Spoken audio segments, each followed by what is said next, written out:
Olá, pessoal. Meu nome é Marise Souza. Eu sou aluna do segundo período de Letras e Literatura da UF, consórcio com o CEDERJ. Esse vídeo é para a gente falar da disciplina Teoria da Literatura 1, aula 3, que trata de literatura e linguagem. Vamos lá? Na aula anterior, tinha um exercício que apresentava 5 definições de literatura. Vamos com calma, gente. Não estou falando ainda de conceito. Conceito, o professor está enrolando a gente, deve aparecer lá, não sei em qual aula, mas vai chegar lá. As definições, elas partem também do senso comum. Então, a primeira delas é que literatura são textos escritos com uma linguagem embelezada. Eu acho legal essa definição. Eu me oriento muito por isso. Literatura é tudo o que está escrito. Tem a ver com o que a gente falou na aula anterior. O uso da palavra a partir da escrita deu origem à literatura. Por conta daquela palavra em latim que era literae, que significa palavra, e que palavra então origina literatura, enfim. A terceira definição é de que literatura é um texto completo, escrito numa língua qualquer, seja português, francês, inglês, espanhol. A quarta definição diz que literatura consiste em fazer arte com as palavras. Amei essa definição, adoro.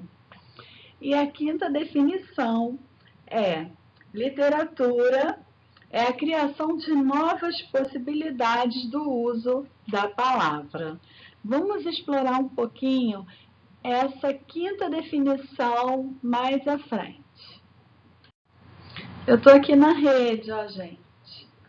Eu mudei de casa, eu estou camuflada de rede e estou na rede.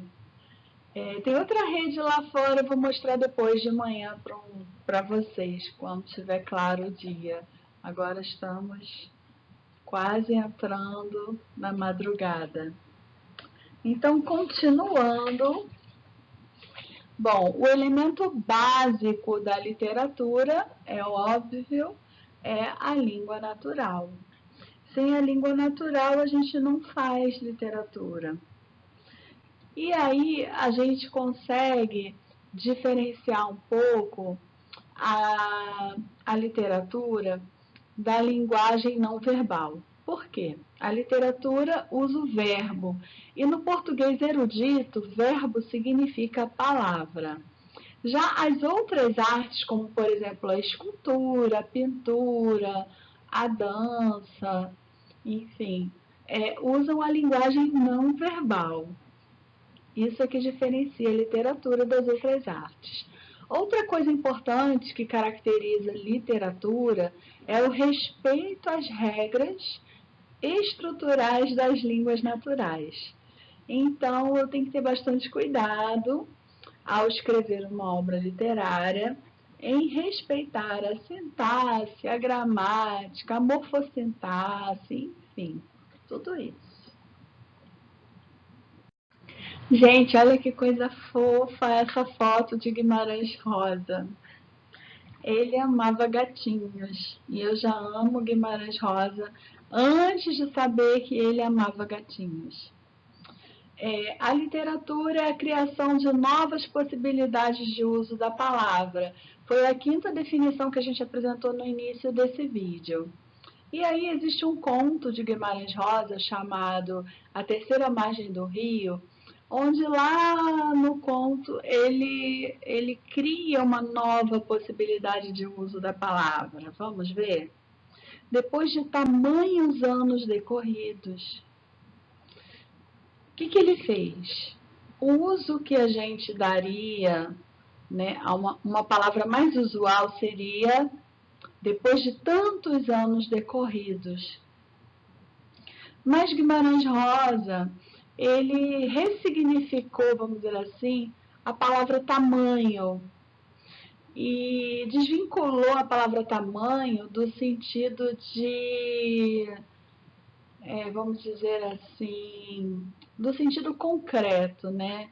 Ele tornou essa palavra mais abstrata na frase, embelezou, teve criatividade, deu um uso novo à palavra e, o mais importante, ele não fugiu às regras estruturais da língua.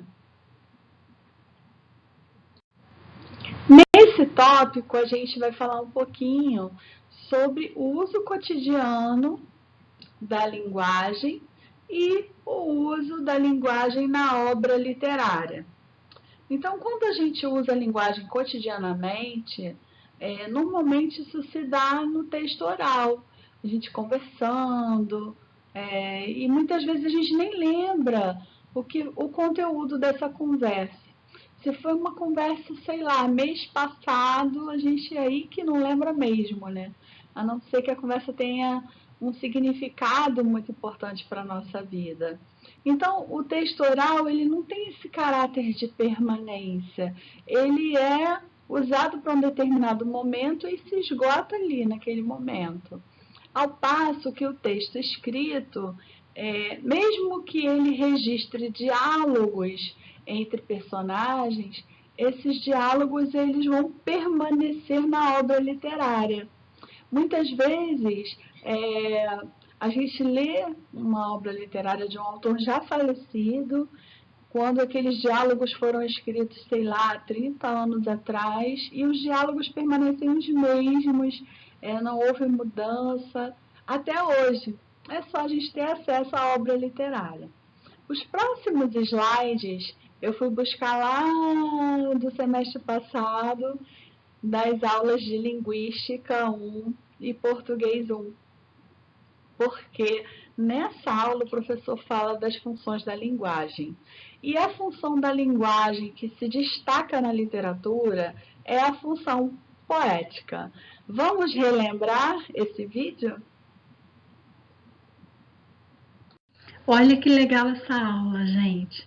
Ela vai fazer a gente entrar em contato com a matéria de Português 1, quando a gente aprendeu as funções da linguagem. Só que a gente não sabia quem foi que criou essas funções. E essa aula de linguística apresenta Jacobson como um linguista russo que se tornou um dos mais importantes linguistas do século XX e pioneiro da análise estrutural da linguagem, poesia e arte, considerado o linguista dos poetas. Show! Vamos começar pelas funções das linguagens criadas por Jacobson. A primeira função é a referencial. Essa função está centrada no contexto. Então, vamos dar um exemplo, uma reportagem sobre algum assunto que seja da atualidade ou até mesmo do passado. Então, tem um contexto histórico aí, um contexto social por trás da mensagem. Isso é a função de linguagem referencial. Vamos para a segunda função, que é a função emotiva. Nessa função, o interlocutor, né, aquele que emite a mensagem, ele expressa suas próprias emoções, ele exterioriza as emoções. Então, é uma fala toda voltada para o emissor, as ideias, os sentimentos dele. Então, por exemplo, eu dei aqui um discurso de posse. Alguém que vai fazer um discurso de posse, ou um discurso de formatura, ou um sermão religioso, e aí ele coloca para fora as suas emoções enquanto fala. A terceira função seria a função poética, e ela está centrada na mensagem. Envolve jogos de ideias, imagens, sons, ritmos, seleção de palavras. Então, um poema pode ser, né? Pode fazer parte da linguagem poética. Ele é um texto elaborado a fim de reter a atenção, não só no interesse pelo assunto, mas na forma como essa mensagem é transmitida.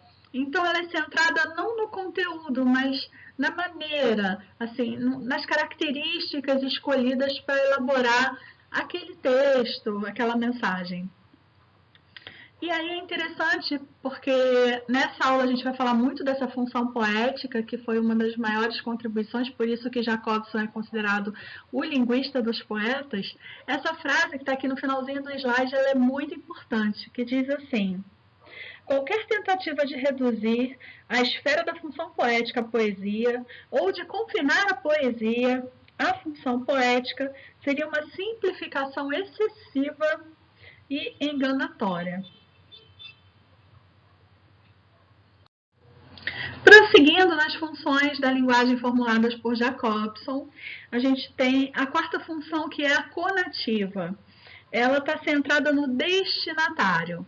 Então, como o melhor exemplo que existe é a propaganda. A propaganda, ela usa o vocativo, o verbo no imperativo, e a função da propaganda é apelar para quem está ouvindo a mensagem, para quem está recebendo, o receptor, e no sentido de influenciar o comportamento deste.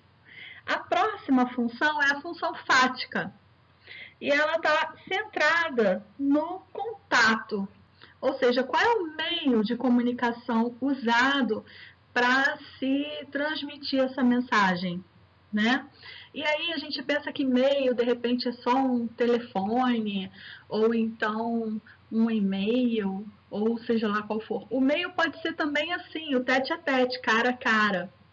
E aí a gente se certifica se o outro realmente está ouvindo, está entendendo, né? Então a gente faz essas perguntas assim: alô, está me ouvindo? Quando a gente está falando ao telefone. Ou então quando é frente a frente, a gente costuma dizer assim: e aí, tudo certo? Até aqui está tudo bem? É meio o que o professor faz quando ele pede aquele feedback dos alunos, porque pode haver algum ruído, né, algum som que atrapalhe essa mensagem ali no ambiente, que é o contato. Vamos agora terminar com a função da linguagem, conhecida como metalinguística. Essa função é a função que se refere à linguagem falando da linguagem. Então, ela se refere ao código, aos signos utilizados. Ela está centrada no código. Então, assim, se os falantes não tiverem entre si o mínimo razoável de conhecimento daquele código, não é possível a comunicação. E aí, para a gente checar, né, se o código está sendo realmente compartilhado entre os falantes, a gente faz aquelas perguntas, né? O que você quer dizer com isso? Ou seja, eu quero entender a linguagem através de uma resposta que também seja linguagem. Então, é a linguagem explicando a linguagem. Ficou claro? Entende o que quero dizer? E aí eu estou sondando a compreensão do código. Ah, tava muito gata naquele vídeo, gente. Hoje não tá muito legal, sei lá, o cabelo, não sei o que que é. Tô também um pouco cansada, trabalhando muito, mas tô amando estar aqui com vocês. Outra questão abordada nessa aula é sobre o contexto. Então, a mesma frase em contextos diferentes. Vamos analisar? Na apostila é usada a frase Ivan jantou ontem à noite. Vamos pensar num contexto para essa frase? O marido fala para a mulher que o filho, chamado Ivan, jantou ontem à noite. Então, existe um filho, existe uma pessoa real, cujo nome é Ivan e que jantou ontem à noite. Então, essa frase, se existe essa pessoa e essa pessoa executou essa ação, essa frase é verdadeira, tem um compromisso com a realidade. Vamos para um outro contexto. É uma obra literária, o autor está escrevendo um romance ficcional, fictício, e aí ele joga essa frase lá: Ivan jantou ontem à noite. Enfim, é uma obra literária, não tem compromisso com a realidade, né? O autor pode, vamos dizer assim, a gente usa muito essa palavra, né? Romancear, que é o quê? Dá assim uma mudada, mesmo que seja alguma coisa que aconteceu na vida real, ele vai lá, enfeita um pouco o pavão, né? Tô brincando, gente. Mas a diferença é que na obra literária, além daquilo que a gente falou anteriormente, que ela permanece, né? Que o que está escrito permanece, ela também não tem compromisso, né? Com a realidade. Ela pode ser simplesmente ficcional. Agora, essa questão de obra ficcional e outros gêneros a gente vai ver nas próximas aulas. Uma vez que a gente conseguiu entender o contexto, esse contexto ele traz embutido uma referência. Então vamos lá. Se é algo que existe no real, né? Então é uma referência ao real. Se é algo inexistente no mundo real, é uma referência ficcional. É mais ou menos o que a gente já falou, né?